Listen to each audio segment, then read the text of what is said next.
Hello everyone, this is Sam from Language Atlas, and in this video I'd like to show you the complete Spanish B1 Anki Deck.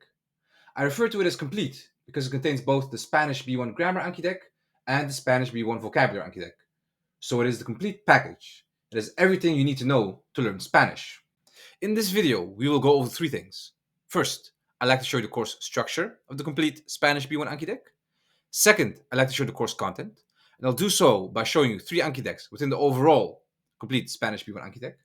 And third, I'd like to show you some brief editing options. Now, before I get started with my first point, I'd just like to note one thing. You can see over here I have a European Spanish and a Latin American Spanish version. Now, the complete European Spanish B1 version refers to the Spanish that is spoken in Spain, and the complete Latin American Spanish B1 refers to the Spanish that is spoken in Latin America. Now, once you go to languageatlas.com and you get the deck, you have to choose which version of Spanish you wish to get. Now, my advice to you would be just to take a moment and ask yourself which version of Spanish am I really interested in.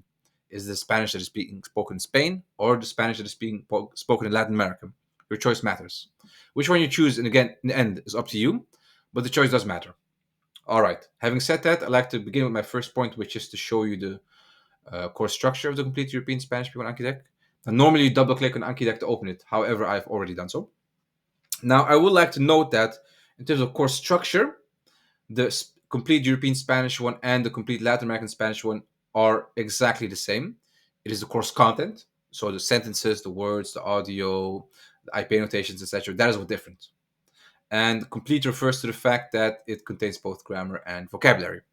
So I'll begin with the European Spanish one. I'll go to grammar, and you can see that there are 8 chapters. We have chapter 1, pronouns, adjectives and adverbs, verbs, idioms, articles and nouns, questions and interrogatives, prepositions and conjunctions, and finally negations.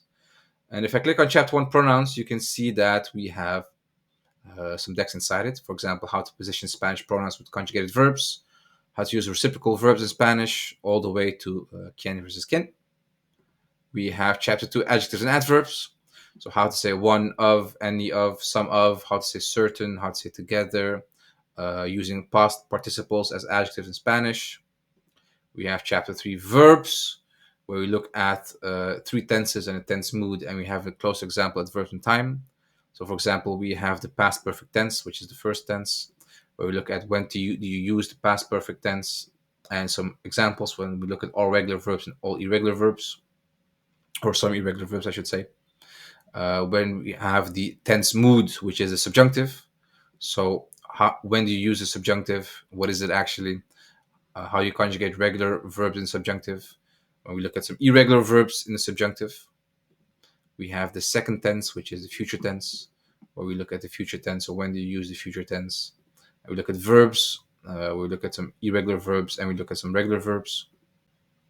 We have the third tense, which is the conditional tense, where we look at the conditional tense, making if statements, saying you would like something, would gustar in the conditional Spanish, when to use the conditional tense. We have regular verbs, all regular verbs with estar and ser.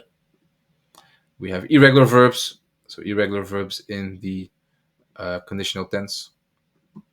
And finally, we have verbs in time, where we look at preterite versus imperfect. We have chapter 4, idioms, so action events that started in the past and are ongoing in the present. So some very really helpful things in my opinion. We also look at saber versus conocer, for example, using menos to say accept in Spanish and other things. We have chapter 5, articles and nouns. So you use definite articles with nouns in Spanish. We have chapter 6, which is questions and interrogatives. So we have some different ways when we look at what or which, or some interesting things. For example, over here you see some accent marks. Well, what is the difference? When do you use which? Using que before nouns and indirect questions to say what which. We have chapter 7, prepositions and conjunctions. So we look at some important prepositions and conjunctions. For example, we have por versus para. This is an intermediates guide, so we had A2, we had the more beginner's guide. Here we look at some more interesting cases. For example, how to express consequences in Spanish. Some other interesting and tricky things we will handle as well. We have chapter 8, negations, where we look at neither, nor, and never in Spanish. How do you say that? And then we have the vocabulary deck, so which is the second deck. And you can see it there are 8 chapters. We have pronouns, we have conjunctions, we have verbs, we have nouns, we have adjectives, we have adverbs, prepositions, and determiners. If I click on this little icon in front of the chapter 4, nouns, you You can see that there are 20 subjects. They range from academia and intellect, animals, arts and entertainment, all the way to time, maths and numbers, and transportation. Now, what I've done over here in chapter 4 nouns is that I've categorized all the different nouns in chapter 4 nouns by theme. So if you wish to learn more about electronics and technology, you can do so. If you wish to learn more about materials and substances, you can do so. If you wish to learn more about society and economy, you can do so. Whatever you wish to learn, you are able to learn. So that was the course structure of the complete European Spanish B1. Now I'd like to show you the course structure of the complete Latin American Spanish B1. I will click on this icon, and you can see again I have the grammar deck and the vocabulary deck. If I click on the icon over here, you can see I have chapter 1 pronouns, chapter 2 adjectives and adverbs, chapter 3 verbs, chapter 4 idioms, chapter 5 articles and nouns, chapter 6 questions and interrogatives, chapter 7 prepositions and conjunctions, and finally chapter 8 negations. I could click on this icon again. I can show you the vocabulary one. We have the 8 chapters: pronouns, conjunctions, verbs, nouns, adjectives, adverbs, prepositions, and determiners. And finally, the categories that I mentioned as well, the themes. So before I go to my second point, I just would like to note that I've made separate videos on the grammar deck and the vocabulary deck. So if you wish to have an even more in-depth example, if you wish to see even more examples, you can do so by having a look at those videos. I will share them, of course, in the comment section and description as well. So now I'd like to go to my second point, which is to show you the course content. I mentioned before that I'll have a look at 3 decks. I'll look at one from Latin American Spanish vocabulary, and to be a bit more exact, a bit more precise, I will look at chapter 4 nouns, and I will go to location. And after that, I will look at 2 grammar decks within the European Spanish one. So click on location, I'll click on study now, and this is what we see. So over here is our first card type. We have a Spanish sentence with 2 blank areas, 2 underscores. And it's your job to know what goes inside these blank areas. Underneath it, we have the English translation of the Spanish sentence. And you can see over here that the path is bolded and underlined. And we have to know what the path is in Spanish. Over here, which is underneath the English sentence, we have a picture. The picture is essentially a visual representation of the Spanish sentence. And many studies have shown that if you have a visual representation, so a picture, you're better able to understand the Spanish sentence, or any other language for that matter, and better able to remember the sentences and concepts and the words that you learn. So this is very helpful for you. And anecdotally, I can say I find it incredibly useful as well to see what I'm actually learning. So what is the path in Spanish? El camino a través del bosque conducía a un claro oculto. El camino, un camino. Los caminos, unos caminos. So great. We have 3 areas over here. We have a sentence area, a singular area, and a plural area. I'll begin with the sentence area. So you can see this is the correct sentence, and this is what we have been looking for, the noun. You may notice that this is in blue. Why is it in blue? Well, because it's a masculine noun. See, all masculine nouns are shown in blue, and all feminine nouns are shown in pink. And Spanish is a gendered noun, so you have masculine and feminine nouns. This will help you identify the gender of the noun, but will also allow you to better memorize the gender of the nouns as well. Underneath the Spanish sentence, we have the IPA notation of the Spanish sentence. Underneath the IPA notation, we have the English translation. And the IPA notation, of course, is here so you can better pronounce the Spanish sentence. Finally, we have the audio. El camino a través del bosque conducía a un claro oculto. Great. So this is the singular area. We have the singular noun in its definite form. We have the singular noun in its indefinite form. We have the IPA notation. We have the English translation of the Spanish word. And we have the audio. El camino, un camino. And the third area is simply the plural area. We have the plural form of the Spanish noun, the IPA notation, the English translation, and the audio. Los caminos, unos caminos. Great. And again, I would like to note that if we were doing the European Spanish version, the setup, the structure would be exactly the same with the sentence area, the singular area, and the plural area. The only thing that would be different, of course, are words being used, sentences being used, the IPA notation, the audio, so the actual content. But the structure-wise, it's the same. Let's do another one. The tall fence provided privacy for their backyard. How do you say the fence? La alta valla daba intimidad a su patio trasero. La valla, una valla. Las vallas, unas vallas. Great. And again, same setup, sentence, singular, plural.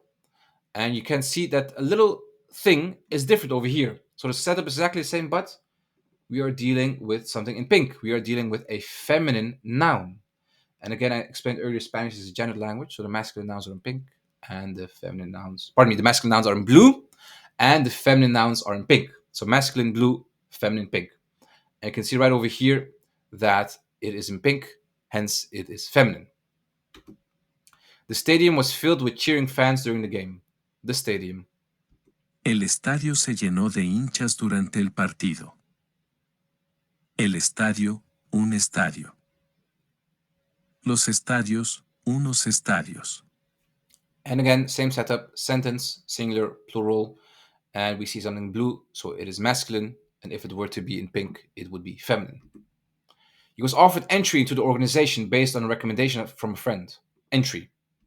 Se le ofreció la entrada en la organización por recomendación de un amigo. La entrada, una entrada. Las entradas, unas entradas. Let's do one more. The studio was equipped with state-of-the-art recording equipment. How do you say the studio? El estudio estaba equipado con equipos de grabación de última generación. El estudio, un estudio. Los estudios, unos estudios. Wonderful.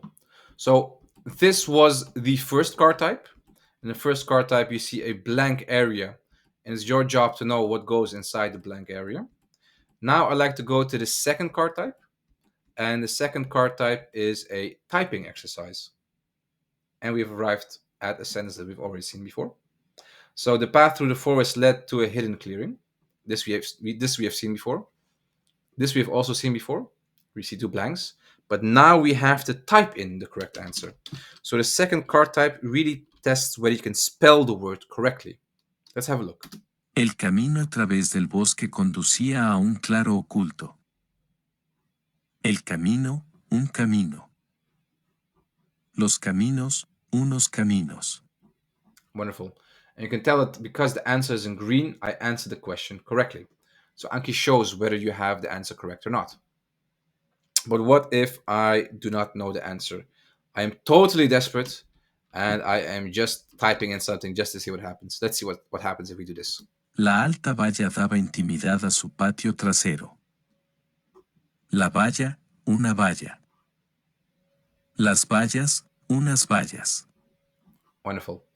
And you can see over here that, well, I did very poorly, but no surprise. And you can see that what I had incorrect, Anki shows in red.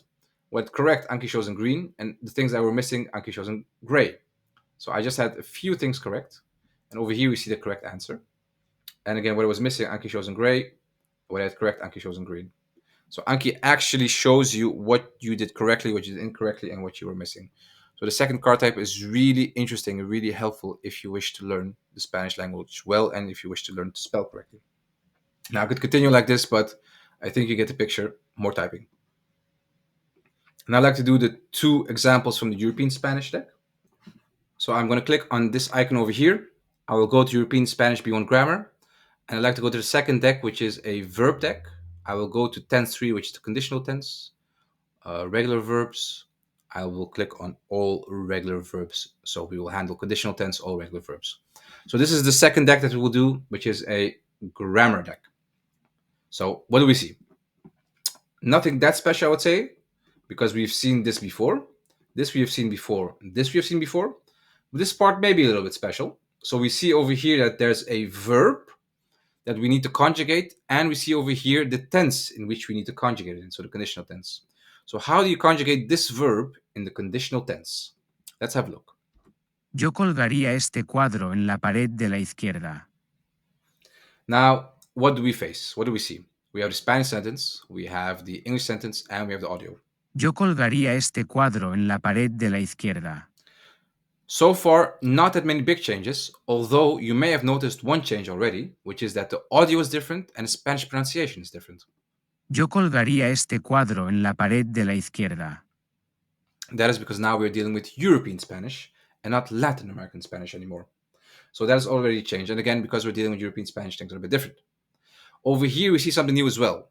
Now, when you do a card from the grammar deck, you will be faced with, or you will be able to have access to a grammatical explanation.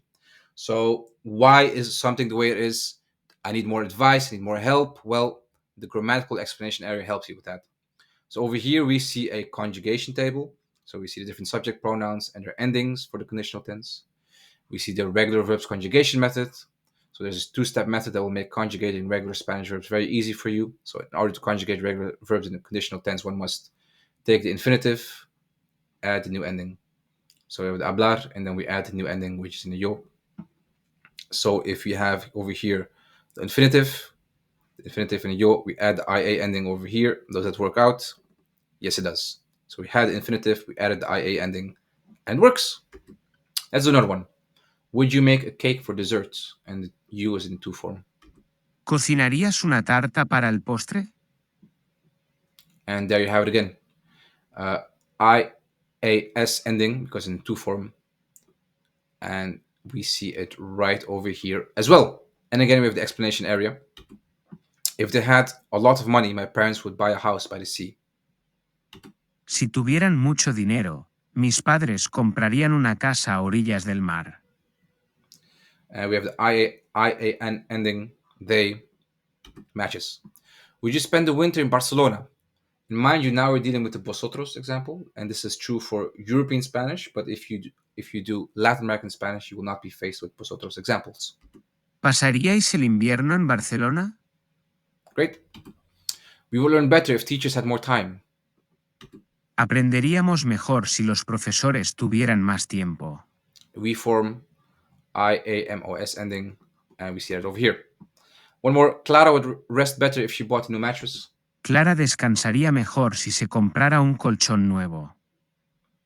IA. Now, that was the first card type. I could move to the second card type, but it would be, again, a typing exercise, and we have already seen that. So I would like to go to my third and final deck, which is a deck within adjectives. I'll click on this, and I will click on Spanish long form possessive adjectives. I'll click on Study Now. And what do we see over here? I walked past our school and I felt nostalgic. He pasado por delante del colegio nuestro y me ha entrado nostalgia. And this adjective deck is about Spanish long form possessive adjectives. These are possessive adjectives that have a long form and are placed after the nouns they're modifying. You can see these in the table, and I've put them right over here for you. So masculine singular, masculine plural, feminine plural, with the English translations, of course. These long form possessive adjectives perform the same function as the short form possessive adjectives. However, the long form ones stress the possession rather than a noun. So it's our school. It's not the school that's important, but the fact that it's our school, that is what is important. And please note they're placed after the nouns. The Alvarez families are friends of ours. La familia Álvarez son amigos nuestros. So you look at the owners. Nuestros. I think this dog is his. Creo que este perro es suyo. The hostel receptionists became our friends. Las recepcionistas del hotel se hicieron amigas nuestras. We found several jackets in the wardrobe. Are they yours? Hemos encontrado varias chaquetas en el ropero. ¿Son las suyas? Carlos is my son. The fact that he's my is very important. Carlos es hijo mío. And again, you see me over here and there as well. And I like this explanation over here, where we have an underscore, where we have a bolded area. So we can see object and owner. And this is incredibly important. So this is another way of showing the adjectives, the possessive adjectives. And this time, rather than highlighting the object itself, you're highlighting the owner of the object. And if I were to continue like this, I would end up with the typing exercises. However, we have already seen that before. So those were the three decks that I wanted to show you. Now I'd like to go to the third point, which is to show you some brief editing options. Now I'd like to show you how to regulate how many cards you see per day. Next to the deck, you see this little icon. If I click on it, I click on options. You can see I have new cards per day and maximum reviews per day. If I were to change this from 65 to 100, I would be increasing the amount of new cards that I see per day.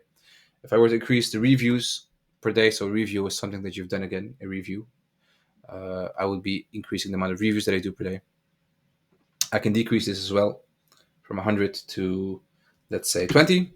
And a review, I can decrease it as well from 100 to 20. I can click on save.